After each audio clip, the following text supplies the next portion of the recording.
ಈಗ ನಾನು ಮತ್ತು ಪ್ರಸಾದ್ ಅಬ್ಬ ಇವರು ಮುಖ್ಯಮಂತ್ರಿ ಜೊತೆ ಮಾತಾಡಿದ್ವಿ. ಮಾತಾಡಿದ ತಕ್ಷಣ ಕೂಡಲೇ ಅವ್ರು ಹೇಳಿದ್ರು, ನೀವು ಅನೌನ್ಸ್ ಮಾಡಿ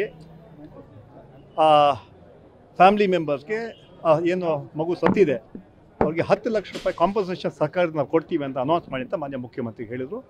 ಅವರ ಪರವಾಗಿ ಈಗಾಗಲೇ ನಾವು ಇದನ್ನು ಅನೌನ್ಸ್ ಮಾಡಿದ್ದೀವಿ. ಅದೇ ಅದಾದಮೇಲೆ ಪ್ರಸಾದ್ ಅಬ್ಬಾಯ ಕೂಡ ದೊಡ್ಡ ಒಂದು ಅನೌನ್ಸ್ ಮಾಡಿದ್ದಾರೆ. ಒಂದು ಮನೆ ಕೂಡ ಕೊಡ್ತೀವಿ ಅಂತ ಹೇಳೋಂಥ ಮಾತು ಹೇಳಿದ್ದಾರೆ.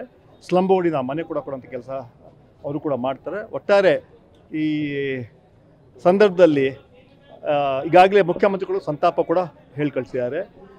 ಇಂಥ ಘಟನೆಗಳು ಆಗ್ಬೋದು, ಇಂಥ ಸಣ್ಣ ಮಗುಗೆ ಆಗೋಂಥ ಘಟನೆ.